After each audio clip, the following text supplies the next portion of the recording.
Shalom, Bapak-bapak, Ibu-ibu, saudara-saudara, dan anak-anak yang terkasih dalam Tuhan Yesus Kristus. Kami segenap Majelis Gereja Kristen Jawa Pekalongan mengucapkan Selamat Natal.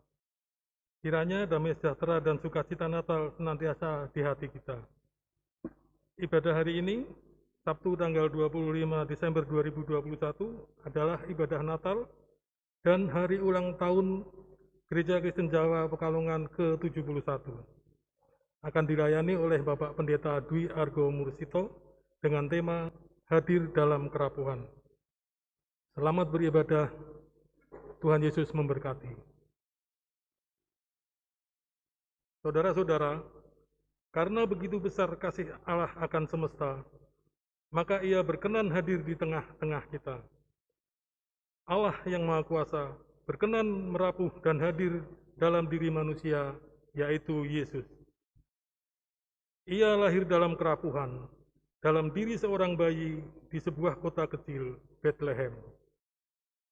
Ia hadir di tengah keluarga sederhana dengan segala kerapuhannya. Hari ini, kita merayakan peristiwa indah itu melalui ibadah Natal. Maka, mari mengenang kembali sebuah malam ketika Yesus lahir di dunia. Ibadah ini akan kita awali dengan nyanyian O Malam Kudus.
Jemaat diundang bersama berdiri, kita nyanyikan bersama-sama lagu O Malam Kudus. Malam kudus, di langit bertaburan,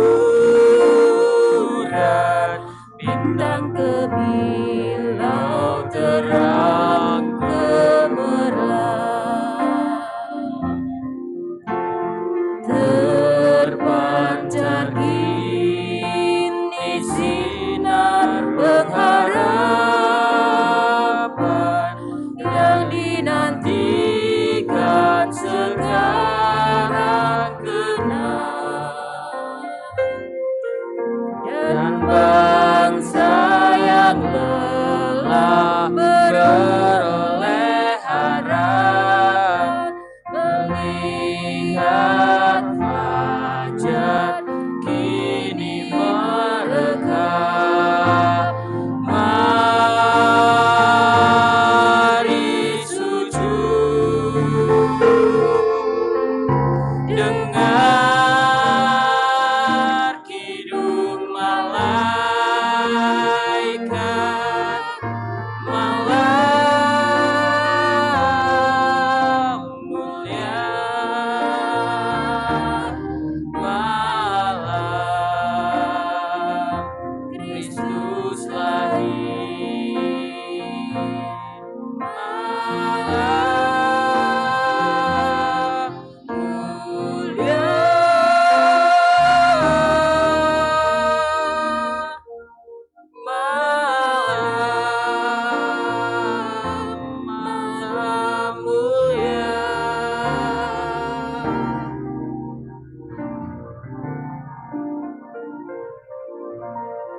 Bapak, Ibu, dan Saudara yang terkasih di dalam Tuhan, ibadah ini berlangsung dalam nama Allah Bapa yang merengkuh kerapuhan ciptaan dalam kasih-Nya.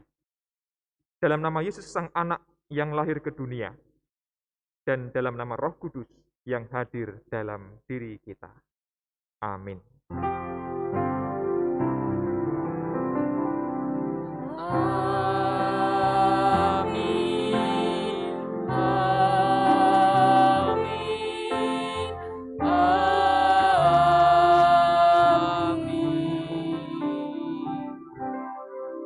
Kasih karunia dan damai sejahtera dari Tuhan ada pada saudara sekalian. Jemaat terkasih, dipersilakan duduk. Saudara-saudara, Bapak, Ibu, serta anak-anak yang dikasihi oleh Tuhan, hari ini kita merayakan Natal, mengingat dan memperingati kelahiran Tuhan kita Yesus Kristus. Dan tema ibadah Natal hari ini yaitu hadir dalam kerapuhan.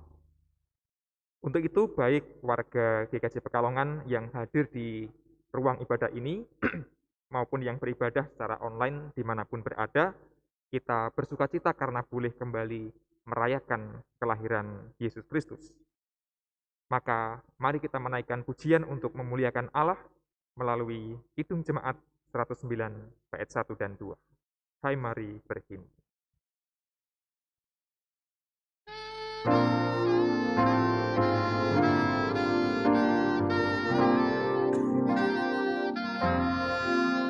Hai, mari berhimpun dan bersukaria.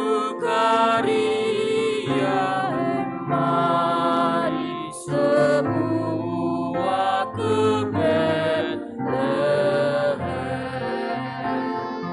Lihat yang lahir, Raja bala surga.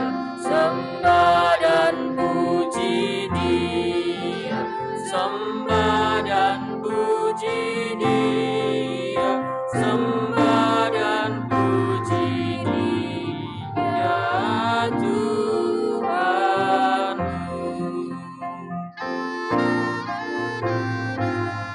Bait yang kedua. Terang yang ilahi, Allah yang sejati telah turun menjadi manusia.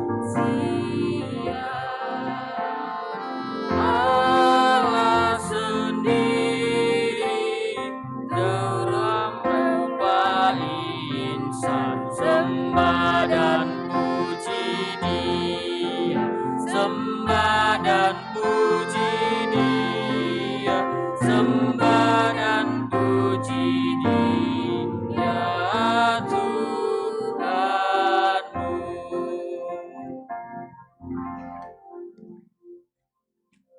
Bapak, Ibu, dan saudara-saudara yang terkasih dalam Tuhan, marilah kita menyatakan pertobatan kita dalam kebaktian Natal pagi hari ini dengan menggunakan litani. Saudara-saudara, mari kita merenungkan kembali kehidupan kita yang rapuh karena dosa, dan bersama-sama kita memohon belas kasihan dari Allah. Ya Allah, kehadiran-Mu di dunia merupakan bentuk cinta kasih-Mu pada kami.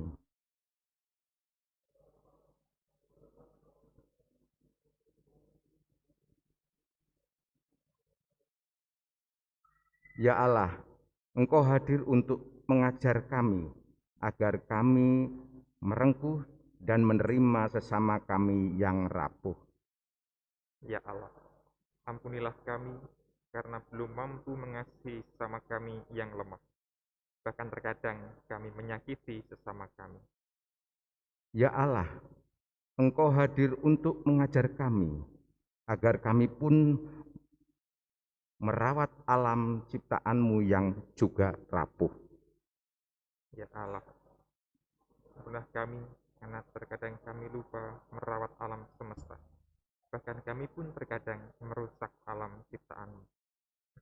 Ya Allah, kami hendak bertobat agar lebih mampu menjadi umat-Mu yang merayakan kerapuhan dengan berbuat kebajikan. Ya Allah, terimalah pertobatan kami. Amin. Sebagai pernyataan itu, marilah kita juga memuji nama Tuhan dari Kidung Jemaat 29 bait yang pertama dan yang ketiga.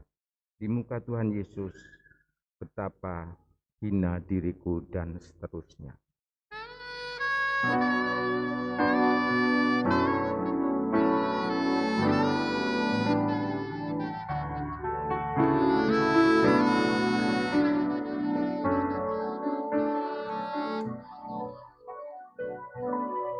Di muka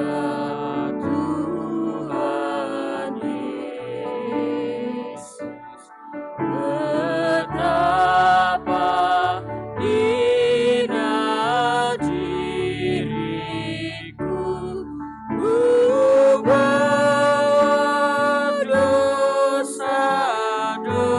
berdosa-dosaku di muka Tuhan Yesus. Bait yang ketiga.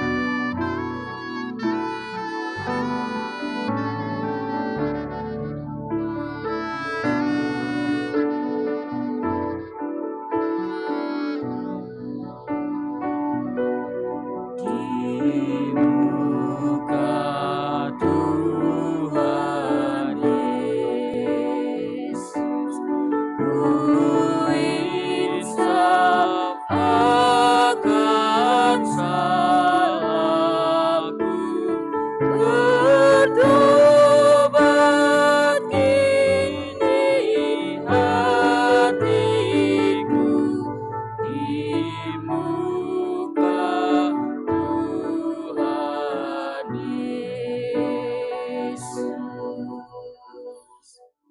Jemaat diundang bersama berdiri dan terimalah berita anugerah dari Allah. Di tengah kerapuhan kita sebagai umat yang berdosa, kita boleh menerima berita anugerah dari Allah, sebagaimana dipersaksikan dalam Titus 3 ayat 4-7.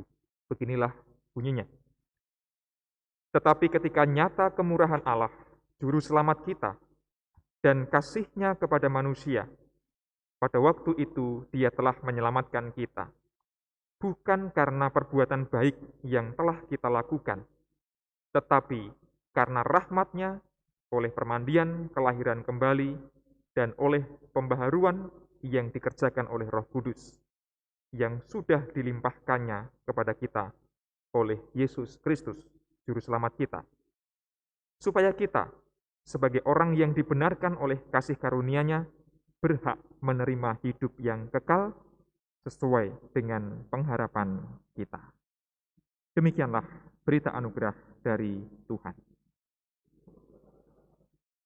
Kidung Jemaat 99 bait pertama kita nyanyikan sebagai ungkapan syukur kita. Kita sorga bergema.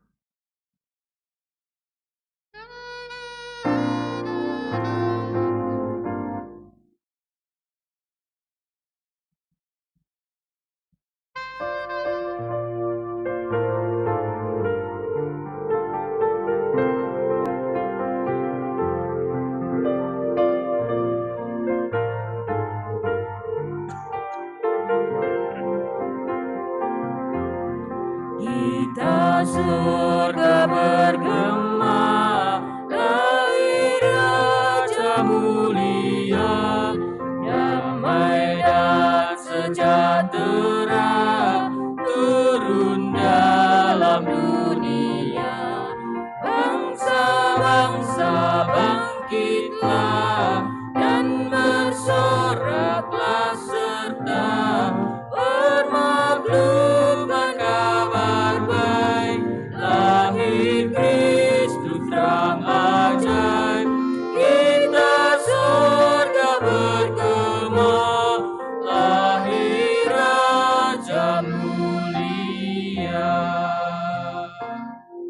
saudara-saudara, disilahkan duduk kembali.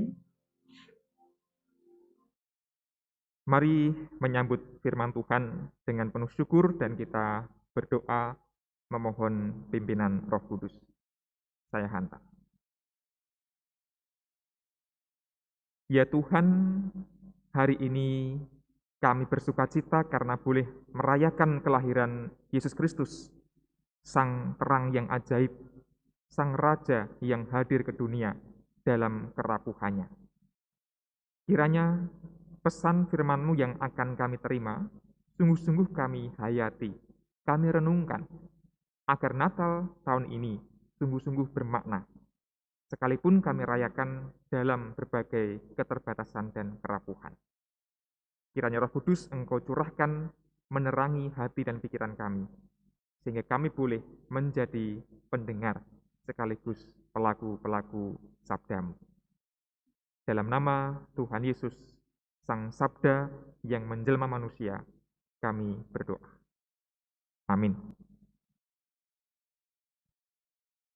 Bapak, Ibu, dan Saudara, anak-anak yang terkasih, baik yang ada di gedung gereja maupun yang saat ini beribadah secara online, dimanapun panjenengan berada, kita akan menyimak pembacaan Alkitab yang terambil dari Injil Yohanes 1, ayat 1 sampai 3, dilanjutkan dengan ayat yang ke-14. Yohanes 1 ayat 1 sampai 3 dilanjutkan dengan ayat yang ke-14. Akan saya bacakan untuk kita sekalian.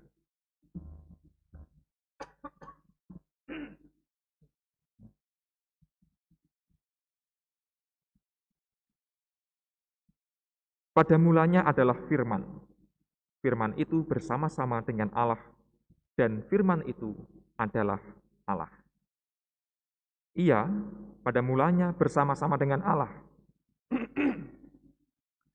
Segala sesuatu dijadikan oleh Dia, dan tanpa Dia tidak ada sesuatu pun yang telah jadi dari segala yang telah dijadikan. Ayat yang ke-14. Firman itu telah menjadi manusia dan diam di antara kita, dan kita telah melihat kemuliaannya, yaitu kemuliaan yang diberikan kepadanya sebagai anak tunggal Bapa, penuh kasih karunia dan kebenaran. Saudara-saudara yang terkasih, demikianlah sabda Tuhan. Diberkatilah kita yang mendengar dan memelihara sabdanya di dalam laku keseharian kita. Haleluya. Haleluya, haleluya, haleluya.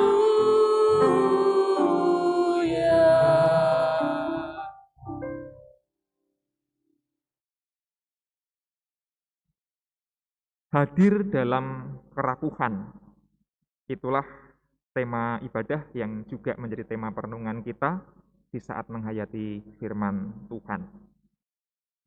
Bapak, Ibu, dan Saudara yang terkasih,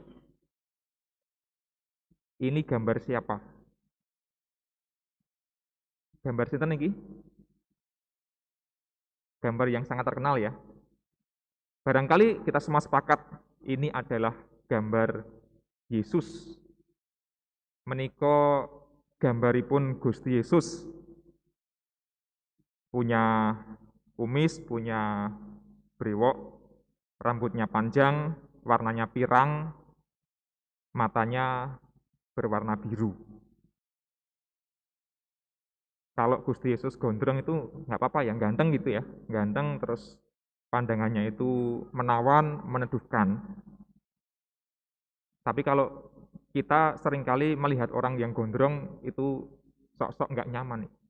Padahal Gusti Yesus juga gondrong. Kira-kira kalau saya gondrong, boleh nggak ya? Pendeta kok gondrong ini? Boleh gondrong asal ganteng ya, kalau gondrong orang ganteng rasah wae gitu. Ini Yesus yang seringkali kita hayati dalam imajinasi kita ketika dari kecil saya juga membayangkan Yesus adalah seperti ini. Ketika berdoa merem, yang saya bayangkan Tuhan Yesus ya kayak gitu, gondrong, gagah, sejuk matanya, lalu rambutnya pirang. Tapi ini adalah Yesus menurut penafsiran para seniman yang melukiskan Yesus ala Eropa, ala Barat. Betulkah wajah Yesus semacam ini? Sampai sekarang tidak ada yang tahu. Wong zaman dulu belum ada foto seperti sekarang. Zaman itu belum ada yang sempat melukiskan wajah Yesus. Tetapi rasa penasaran dari banyak orang itu kemudian terus muncul dan banyak orang mencoba mencari tahu janjane seperti apa sih wajah Yesus itu. Lalu ada seorang ahli forensik antropologi bernama Richard Neff. Tahun 2002, dia bekerja sama dengan seorang ahli antropologi dari Israel, meneliti, merekonstruksi kira-kira wajah Yesus itu kayak apa. Ketemunya kayak gini Bapak Ibu dan Saudara. Setuju nggak kalau Yesus kayak gini? Kok kayak gini ya? Lebih ganteng yang mana ya? Ini kok malah mirip sinten ngaten gue. Sangar ya. Ya brewon sih, ya komisen sih. Tapi rambutnya nggak gondrong, tapi agak gemuk begitu, dan gimana gitu ya. Mungkin kita nggak familiar. Richard Neff adalah seorang ahli forensik antropologi yang biasa merekonstruksi wajah-wajah kriminal. Jadi kalau ada pencuri, pembunuh yang nggak ketahuan kan terus si korban kan ditanya, kayak apa pelakunya? Oh, rambutnya gini, matanya gini, rahangnya gini, terus punya kumis apa enggak, warna rambutnya apa, itu digambar. Nah, dia itu ahli kayak gitu di kepolisian. Dan seringkali gambarnya itu berhasil mengungkap identitas si penjahat-penjahat yang buronan itu dan ketangkap. Jadi si Richard Neff ini memang ahli. Nah, terus dia mencoba, kalau aku tak merekonstruksi wajah-wajah orang-orang terkenal dan hasilnya mirip, nah sekarang coba saya merekonstruksi, meneliti wajah Yesus itu kayak apa. Dia meneliti tengkorak orang Yahudi, orang Semit. Dia meneliti wawancara dengan orang-orang yang masih punya informasi tentang sejarah keyahudian zaman Yesus. Dia meneliti banyak sekali bukti. Lalu dia dengan temannya tadi orang Yahudi merangkai sebuah kerangka tengkoraknya itu di kerangka buatan ya, disusun jadilah kira-kira kayak ngene tengkorake Gusti Yesus. Lalu dengan teknologi komputer dibuat 3D ya, gambar 3 dimensi, jadinya kayak gitu. Ya siapa tahu Yesus memang wajahnya seperti ini. Kan nggak apa-apa juga toh, gagah, kekar gitu ya. Dan itu kita masih belum tahu. Tapi banyak orang masih penasaran, nggak percaya kalau wajah Yesus seperti ini. Coba dicari tahu, digali informasi-informasi. Kali ini dengan cara yang lebih canggih. Ada seorang fotografer dan desainer digital, orang Belanda namanya Bas Uterwich. Dia mencoba merekonstruksi wajah Yesus juga. Dia juga seorang ahli, bisa menggambar wajah-wajah yang orang yang zaman dulu sudah tiada, terus direkonstruksi hasilnya mirip. Coba direkonstruksi wajah Yesus dengan teknologi yang paling canggih, yaitu artificial intelligence, kecerdasan buatan. Dengan komputer yang super canggih, informasi-informasi dikumpulkan, lalu dicoba dirangkai dalam sebuah gambar. Di tahun 2020, lalu dirilislah gambar seperti ini. Kalau Yesus kayak gini, setuju nggak? Nggak gondrong ternyata. Masih brewon, masih kumisen, lebih ganteng dari yang kedua kayaknya gitu ya. Ganteng menurut kita, paling tidak. Dan ini lebih bersih, lebih cerah wajah. Dan Yesus hampir dipastikan tidak mungkin bermata biru dan rambutnya pirang, karena orang-orang Yahudi zaman itu ya paling masuk akal yang gambar kedua atau ketiga. Nah, usaha untuk mengerti gambar Yesus seperti apa dengan akurat tentu tidak akan pernah berhasil. Karena kita sudah kehilangan jejak ribuan tahun. Barangkali ada banyak upaya untuk merekonstruksi, membangun dan menyusun wajah Yesus. Dan barangkali nanti semakin canggih semakin akan mendekati. Kita nggak tahu seperti apa. Dan barangkali memang kita tidak perlu tahu wajah Yesus yang asli itu seperti apa. Menurut saya yang paling penting adalah Natal itu bukan sekadar upaya untuk ngulik sejarah peristiwa historis sosok yang bernama Yesus Kristus, orang Nazaret. Yang terpenting bukanlah wajahnya seperti apa, dhuwure piro, bobote piro, gondrong pora, kumisen apa enggak, dan sebagainya. Ya, itu mungkin menyenangkan dan penting, tetapi yang paling penting dari Yesus tentu saja adalah hidup dan karyanya. Jikalau hidup Yesus, karya Yesus tidak menjadi berkat, tidak bermanfaat, ngapain kita rayakan? Justru karena kehidupan Yesus, karya Yesus itu luar biasa, bahkan kita imani sebagai juru selamat, ia kemudian menjadi bermakna. Maka kehadiran Yesus pertama-tama bukan soal fisik. Kehadiran Yesus adalah soal bagaimana kita menghayati bahwa ia hadir dalam kerapuhan sebagai manusia. Pokoknya Yesus hadir sebagai manusia. Wujudnya manusia itu kayak apa, itu menjadi tidak terlalu penting lagi. Yang jelas Yesus laki-laki, orang Yahudi, dan seterusnya itu. Nah, tema kita hari ini mengajak kita untuk merenungkan kehadiran itu. Yesus hadir dalam kerapuhan sebagai insan, sebagai manusia. Ya sama seperti kita semua.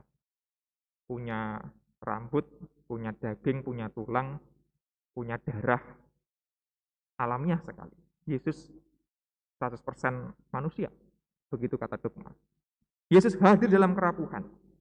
Maka yang paling penting menurut saya adalah apakah kita merasakan kehadiran Yesus itu. Injil Yohanes menunjukkan pesan yang menurut saya sangat penting ketika ia di ayat yang ke-14 mengatakan, Firman itu, Sang Sabda itu telah menjadi manusia, bentuknya kayak apa kita nggak tahu sampai sekarang, dan diam di antara kita. Yesus diam di antara kita. Kata diam di antara kita dalam terjemahan bahasa Jawa itu manggon awor karo kita. Manggon awor karo kita. Dedalem ana ing antara kita. Dalam bahasa asli Yunani dari kata dasar skeno yang secara harafiah itu berarti tinggal di dalam tenda, berkemah. Jadi, Gusti Yesus itu lahir ke dunia, hadir ke dunia, diam di antara kita. Dedalem wonten ing gesang kita. Manggon awar karo kita, seperti tinggal dalam satu tenda, satu kemah dengan kita. Sedekat dan sehangat itulah Gusti Yesus anggenipun rawuh manjal memanungsa wonten ing gesang kita. Pertanyaannya adalah, apakah kita merasakan kehadiran Kristus dalam hidup kita? Apakah kita bisa menghayati, oh Gusti Yesus saestu rawuh wonten ing gesang kula? Atau mungkin banyak orang yang tidak bisa merasakan kehadiran Kristus karena barangkali fokus kehidupannya bukan pada Gusti Yesus, melainkan pada hal-hal yang lain. Albert Nolan mengingatkan kita agar diam dan memberi kesempatan bagi Yesus untuk bicara. Nolan itu seorang kristolog yang sangat terkenal, dia meneliti Yesus dan seringkali orang beriman itu justru sibuk merayakan Yesus dalam hal-hal yang lain, lalu lupa pada Yesusnya sendiri. Jadi kalau mau merayakan Natal, kata Nolan, cobalah merenung diam, berilah Yesus kesempatan untuk bicara. Supaya kita yang tidak terlalu bising, tidak terlalu ribut, tapi Gusti Yesus yang bersabda, yang berbicara. Rasanya kritik Nolan itu akurat. Seringkali kehidupan kita terlalu sibuk, terlalu bising, terlalu ribut dengan berbagai macam hal. Bapak, Ibu, dan saudara yang terkasih dalam Tuhan, Yesus hadir dalam kerapuhan. Itu adalah pesan yang pantas kita syukuri. Yesus hadir dalam kesederhanaan. Artinya, hal-hal sederhana dalam kehidupan kita, itu pun adalah wujud dari kehadiran Allah, menurut saya. Kalau hari ini kita masih bisa Natalan, puji Tuhan, saniki Natalan sampun saged kekempalan wonten ing gereja. Sinaosa dipun pondok-pondok nggih, jam pagi itu kelompok mana, nanti jam siang kelompok mana, sore kelompok mana. Nggak bisa bareng, tapi puji Tuhan lah kita sudah bisa kumpul Natalannya orang minggu online gitu ya. Tapi barangkali ada orang yang hari ini juga barangkali bersedih karena belum bisa berkumpul. Wah, raiso melu ibadah nang gereja, kentekan kuota tempat duduk wis kebak gitu ya. Atau wah raiso Natalan nang gereja bareng karo kanca kancane. Pas Natalan kok aku malah loro. Ora iso mangkat nang gereja. Atau wah saya nggak bisa ke gereja bersama-sama dengan keluarga karena nggak bisa mudik, nggak bisa pulang. Memang hidup kita penuh dengan kerapuhan. Tetapi dalam kerapuhan itu selalu pantas dirayakan. Ada hal-hal sederhana yang pantas kita syukuri di dalam Tuhan. Itu yang pertama. Yang kedua, pesan yang tidak kalah penting adalah jikalau Yesus hadir dalam hidup kita, apakah kita juga mau menghadirkan Yesus bagi sesama kita? Bagi alam semesta bahkan. Terutama bagi sesama kita yang rapuh, bagi sesama kita yang lemah. Yang kita hadirkan, apakah sosok Yesus yang penuh dengan kasih, kelembutan, pengampunan, penerimaan? Atau jangan-jangan yang kita hadirkan seringkali adalah bukan Yesus, melainkan ego kita sendiri, kekerasan, permusuhan, kekhawatiran, ketakutan, dan lain sebagainya. Hari ini ada banyak orang yang tentu saja merasa bahagia. Mungkin hidupnya tidak sedang rapuh. Wah, kula niki nembe seneng pun. Anak putu do mudik kumpul kabeh, kula seneng bunga. Meskipun harus menyiapkan macam-macam, masak, nyangoni dan sebagainya gitu ya, simbah-simbah biasanya gitu. Tapi seneng pasti. Do kumpul kabeh. Wah, Natal tahun ini bajunya baru semua karena ngampet rong tahun ra Natalan terus dicelengi nggo tuku klambi anyar. Masuk tahun 2021 klambi ini anyar kabeh. Seneng, bajunya baru semua. Baju saya juga baru, tapi nggak kelihatan ya ketutupan jubah. Tapi percayalah baju saya baru. Nah. Wah, seneng Natal kali ini bisa tatap muka di gereja. Tapi bukankah ada di sekitar kita orang-orang yang belum bisa seberuntung kita? Mereka yang sakit, mereka yang merasa berdosa, mereka yang lemah, tersingkirkan, mereka yang bersedih karena berbagai macam hal. Kepada mereka lah wajah Yesus perlu kita hadirkan agar kita sungguh-sungguh bisa mewujudkan tema MAN tahun ini, merayakan kerapuhan dengan kebajikan. Maka, selama dalam kehidupan kita ada kebajikan-kebajikan yang lahir, selama itulah Yesus masih lahir, masih hadir, masih ada di dalam kemah hidup kita, masih diam di antara kita. Maka, jemaat yang terkasih dalam Tuhan, mari kita menghadirkan Kristus melalui karya kebajikan kita masing-masing. Sekecil apapun kebajikan kita, itulah upaya kita untuk menghadirkan Kristus bagi sesama kita. Selamat Natal, Tuhan yang merapuh, merengkuh kita yang rapuh juga, dan memberkati kita dalam setiap pergumulan hidup kita. Amin. Mari kita mengambil saat hening sejenak.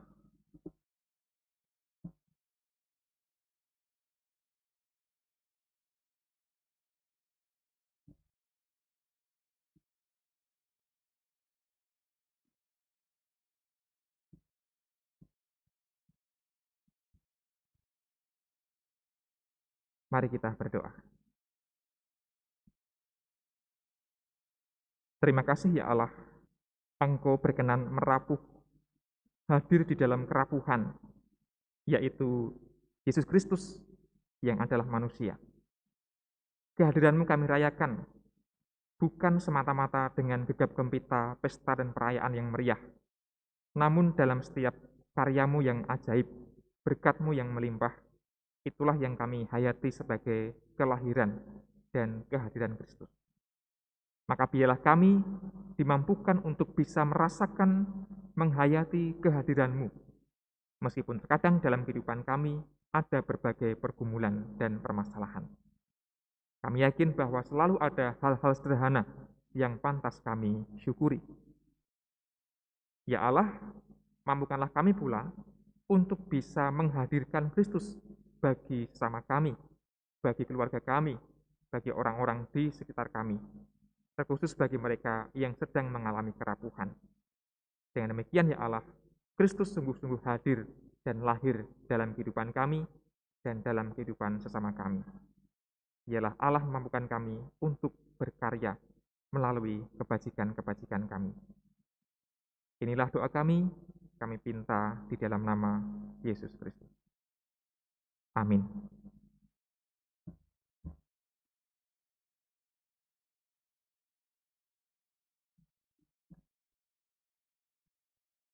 Bapak Ibu, kami mohon untuk bangkit berdiri. Bersama umat Tuhan di sepanjang zaman dan di segala tempat, marilah kita mengikrarkan pengakuan iman kita menurut pengakuan iman Rasuli yang demikian.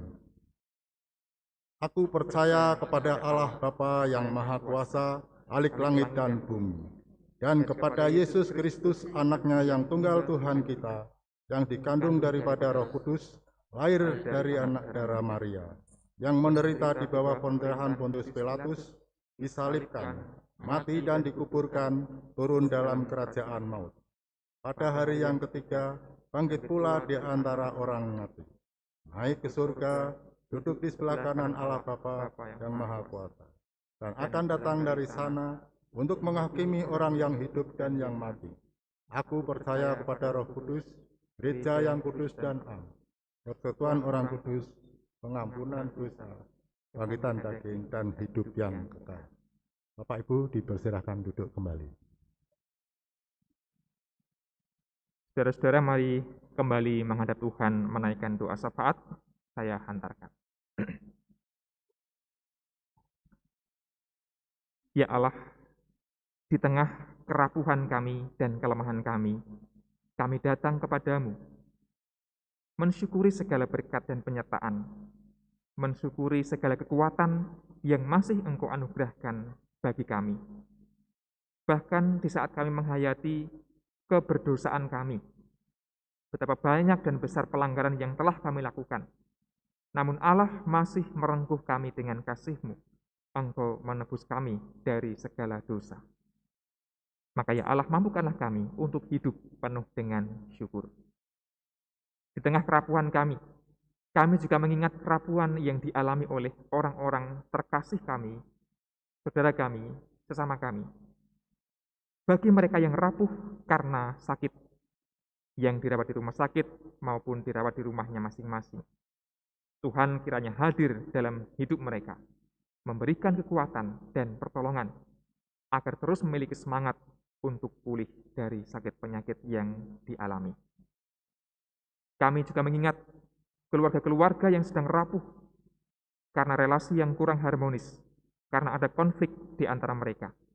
Tuhan kiranya hadir di dalam kemah rumah tangga mereka, agar Yesus didengarkan oleh keluarga yang sedang bermasalah itu, sehingga terwujud sukacita dan damai sejahtera. Kami adalah orang tua yang rapuh, tetapi Allah memberikan kepada kami tanggung jawab yang besar untuk mengasuh, membesarkan anak cucu kami. Ya Allah, mampukanlah kami agar bisa menjadi orang tua yang bijaksana. Ya Tuhan, kami juga adalah anak-anak yang rapuh, yang terkadang menyakiti hati orang tua kami. Mampukanlah kami Tuhan untuk bisa setia dan mengasihi serta menghormati orang tua kami, karena melalui merekalah Tuhan Allah hadir memelihara kehidupan kami. Ya Bapa, kami juga mengingat persekutuan kami yang terkadang juga rapuh. Mampukanlah kami agar tetap bersekutu dengan kokoh, dengan kuat di dalam iman. Meskipun sekian lama kami terpisah jarak karena pandemi, namun itu semua tidak menghalangi kami untuk terus menghayati persekutuan di dalam Tuhan. Mampukanlah kami sebagai persekutuan, sebagai gereja, untuk terus melayani Engkau dengan sungguh-sungguh. Karena Engkau adalah Allah yang hadir, rela merapuh untuk bisa memberkati kami senantiasa. Biarlah setiap karya pelayanan kami hanya ditujukan untuk kemuliaan nama-Mu saja. Ya Allah, kami juga mengingat kehidupan kami di tengah pekerjaan maupun di tengah masyarakat. Kami pun memiliki berbagai keterbatasan. Kami yakin Allah memberikan kemampuan kepada kami untuk bisa hidup dengan penuh tanggung jawab, bekerja dengan baik, hidup bermasyarakat juga dengan baik.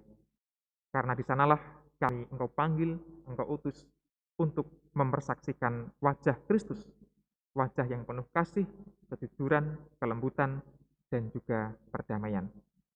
Maka ya Allah, mampukanlah kami menghadirkan Kristus dimanapun kami Tuhan tempatkan, terutama bagi mereka yang lemah dan menderita.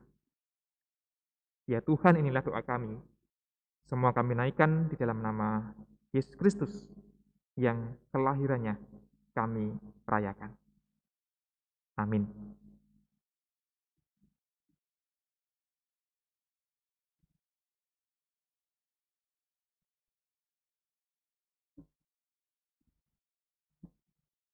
Bapak, Ibu, Saudara yang terkasih, saatnya kita akan memberikan persembahan bagi Allah.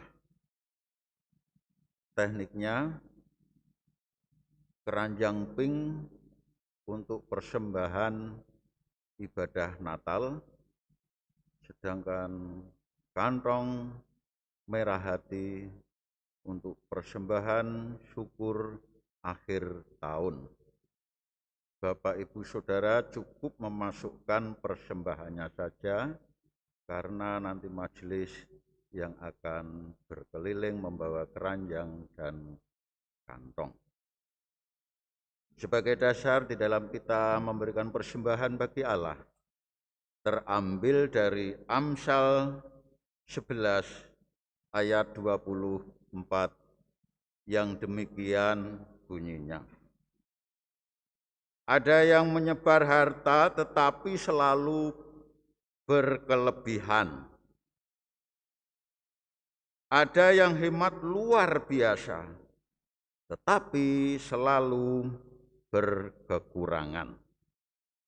Kita sanggupi Amsal 11 ayat 24 tadi dengan menyanyikan Kidung Jemaat 99 bait 2 dan 3. Yang di surga disembah Kristus, Raja yang bakal.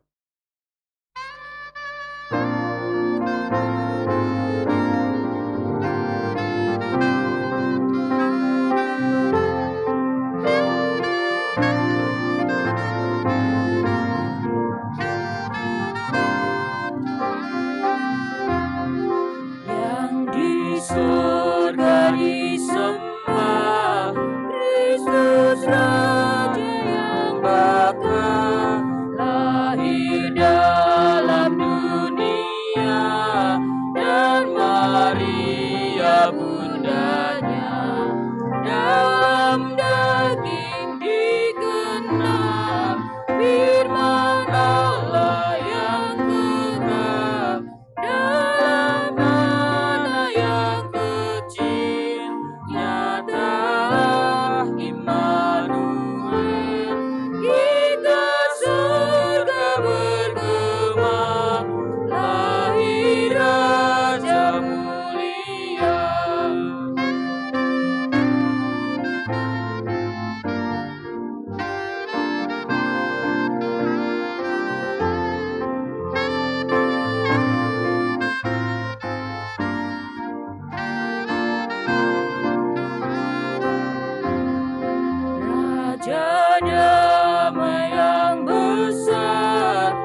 Bapak, Ibu, Saudara dipersilakan berdiri.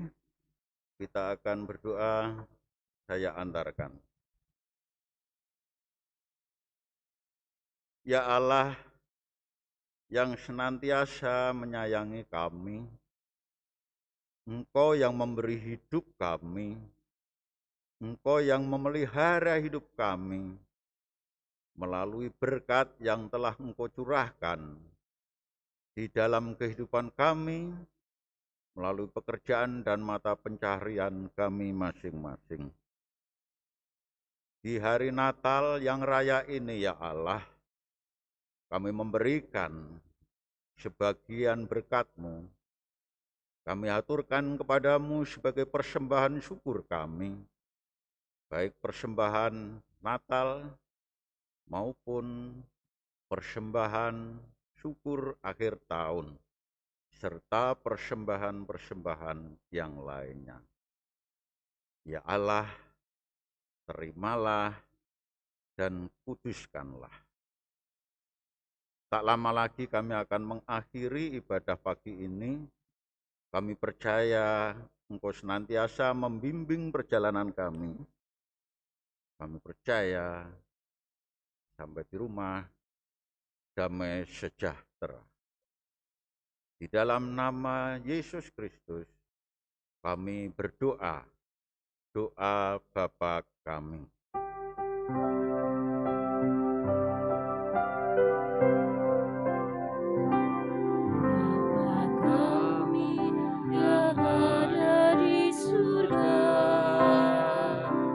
Dikuduskanlah namamu, datanglah kerajaanmu, jadilah kehendakmu di bumi seperti di surga. Berilah kami pada hari ini makanan yang secukupnya. Ampunilah salah kami seperti kami ampuni orang yang bersalah kepada kami. Jangan bawa kami ke dalam pencobaan, tapi lepaskan dari yang jahat. Karena Kaulah yang mempunyai kerajaan dan kuasa dan kemuliaan sampai selama-lamanya. Amin. Amin.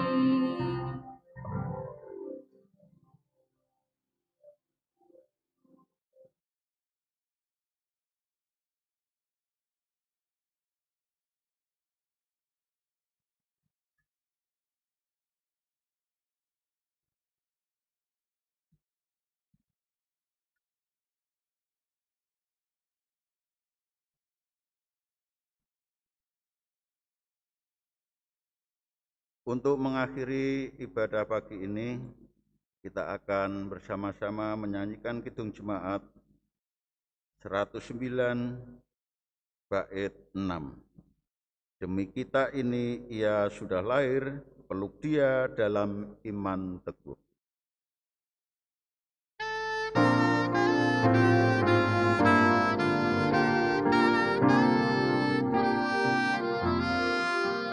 Demi kita ini ia sudah lahir, peluk dia dalam iman teguh.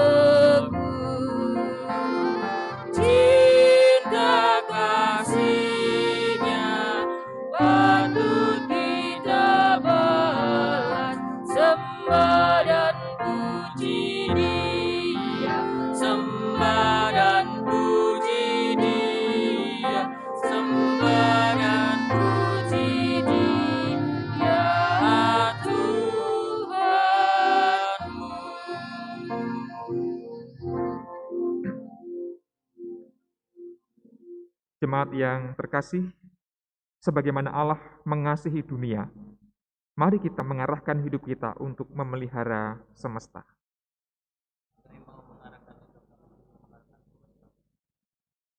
Jadilah saksi Kristus yang telah lahir membawa keselamatan. Kini terimalah berkat-Nya. Sang Bapa pencipta langit dan bumi, Sang Anak yang menjadi daging di dalam Yesus Kristus, Roh Kudus Sang Penuntun, akan menyertai perjalanan hidup saudara untuk mewartakan damai sejahtera di dunia, sampai penggenapan pengharapan kita yang penuh bahagia. Amin.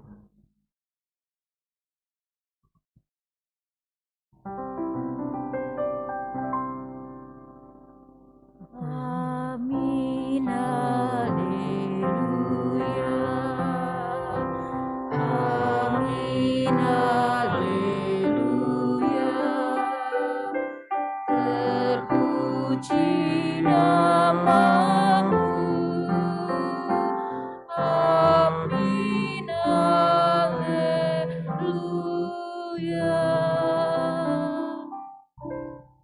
Tuhan Allah beserta engkau.